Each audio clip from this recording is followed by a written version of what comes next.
Hello, good morning. This is Dave from Out There Bushcraft. I'm just sitting in front of a shelter that one of our groups made a while back on the edge of one of our woodlands on a very cold January day. I just wanted to share a skill with you today that I think is quite a nice skill to have, and it's particularly useful when you're working with natural cordage. This is some jute cordage that I'm going to be using to set up a tarp line sometime soon, and this skill is whipping the ends of a rope. Okay, now normally when we're using man-made knots and cordage and rope and so on, we don't really need to worry about whipping the ends. We tend to just use a lighter to melt them, and that will seal the ends and prevent them from fraying. But we can't do that with sorry, there's a buzzard just flying through the wood there. That's fantastic, just settling in a tree. Sorry. You know, we don't do that with natural cordages like jute and hemp and so on. So in that case we need to find a way of preventing that from happening, preventing the end of the rope from fraying. Now typically we'll just put an overhand knot in the end, and that's a good temporary fix of course, and some people will use it permanently, but it's really nice to be able to whip the end of the rope so that it looks neater. It's also handy because it's easier to use. It can pass through bites and knots and hitches and so on much easier, and just a nice kind of elegant skill to have, I think. So I thought I would share the skill of whipping a rope with you guys, and then you can perhaps have a go at home, and you know, as long as you can grab hold of some natural cordage, that would be good. I would generally do it on cordage like this and around about this thickness, but for demonstration purposes I do have this chunky old piece of rope here that we're going to use, and it just means that you'll be able to see the process so much clearer. Okay, so let's crack on and have a go at whipping our first rope.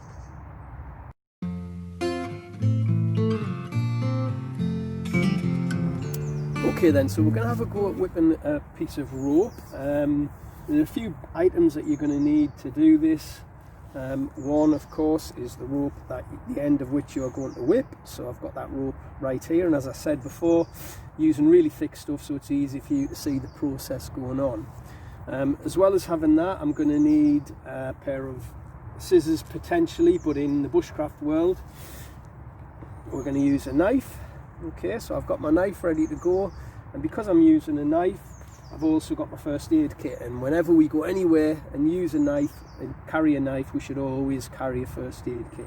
I've got a main first aid kit in my bag here, but on the outside I always have, and I always encourage people to carry what I call an ouch pouch, and the ouch pouch has all the basics that you will need to quickly administer first aid with anything more serious being dealt with by the first aid kit in the pack. And I would also encourage, if you have your kids out with you, that they also carry their own ouch pouch in their own rucksack, so they are self-sufficient in that sense. I think that's a good skill to learn.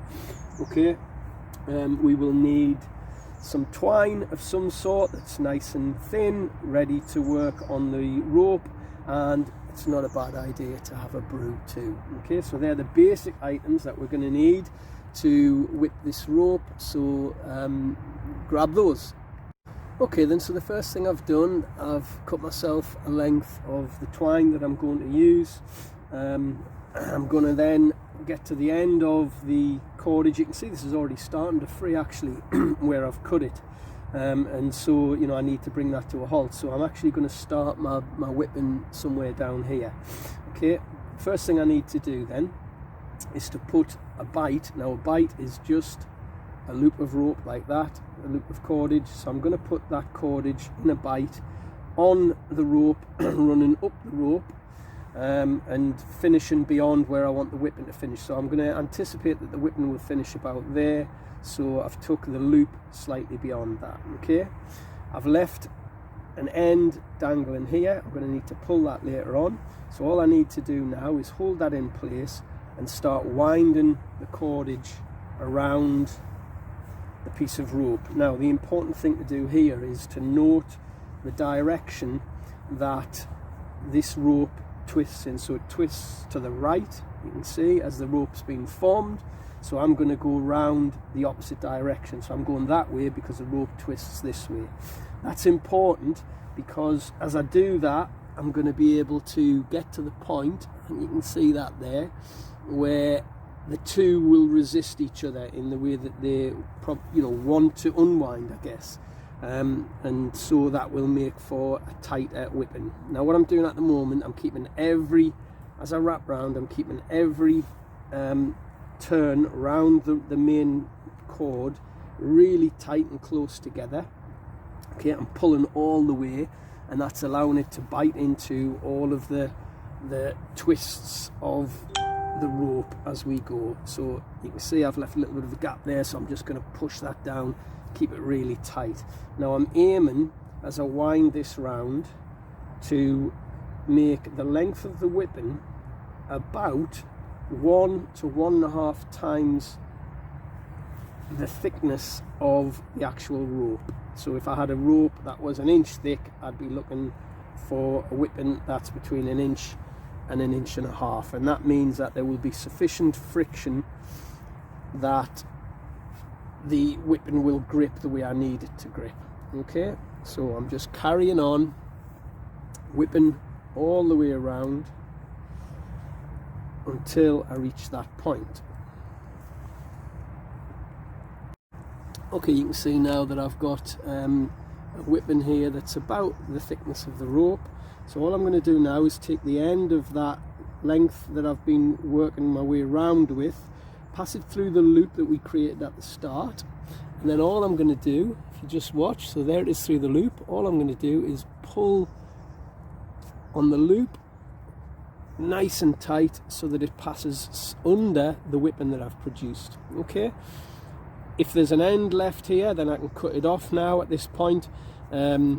Could be running all the way, so I just cut it like that, and all I'm going to do is just pull until it disappears under the whipping. Okay, the next bit to do is to take my knife, which is right next to my first aid kit, remember,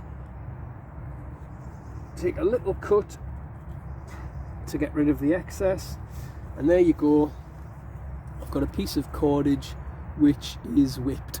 Okay, so that will not unravel. All I really need to do now is use my knife to cut that nice and flush, and then the rope is fine to be used.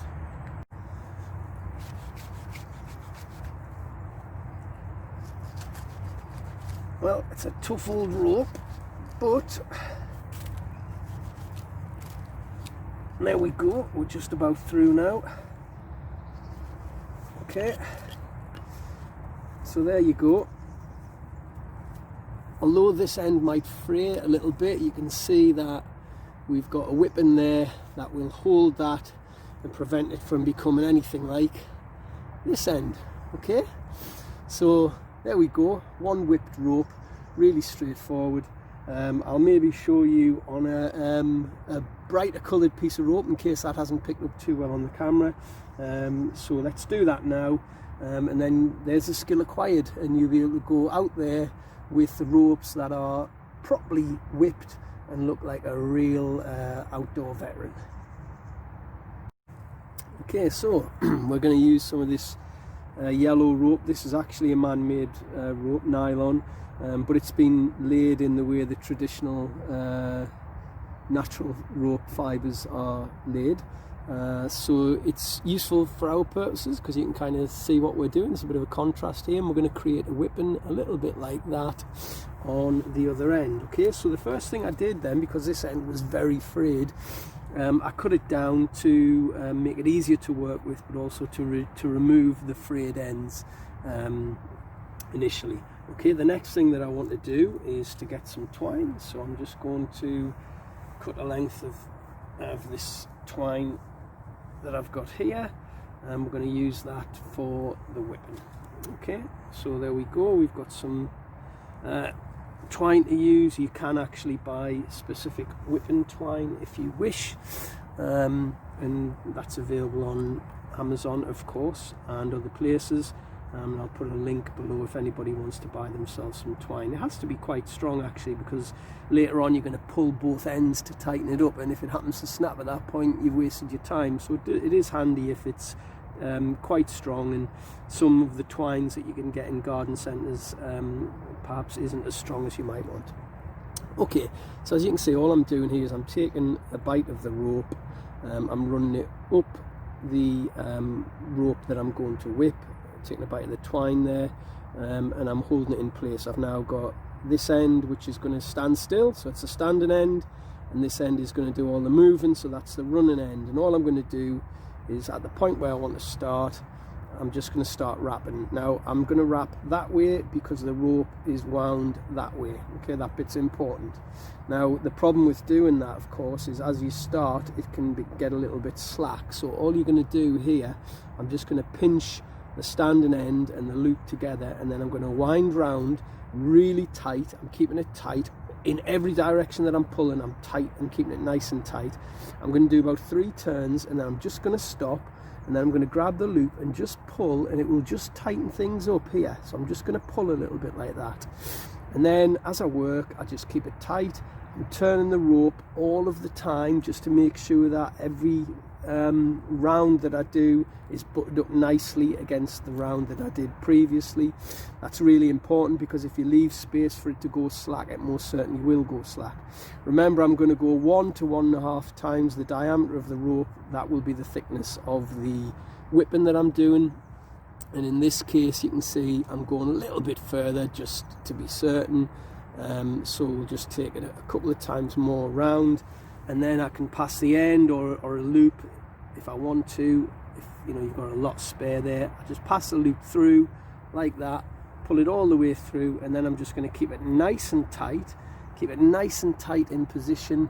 And while I'm holding it in position there, I'm going to grab what was the standing end, and I'm going to pull. And as I pull the standing end, you can see as I pull the standing end, it's going to nip in and eventually pull underneath the whipping. It's inside the whipping now, and it's taking the end of the other end of the twine with it.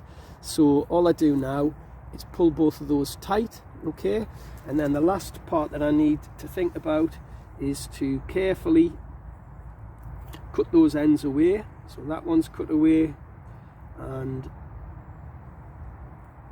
that one is cut away. Pop the knife down, and there you can see I've whipped the end of that really nicely. It's nice and neat. It looks very sort of efficient and elegant, and the rope is held. That's not going to fray anymore. So that rope will be, because both ends are whipped now, that rope will be a working piece of rope that I can use for lashings and so on, knowing that I'm not going to end up with some kind of crazy hairy bundle at the end.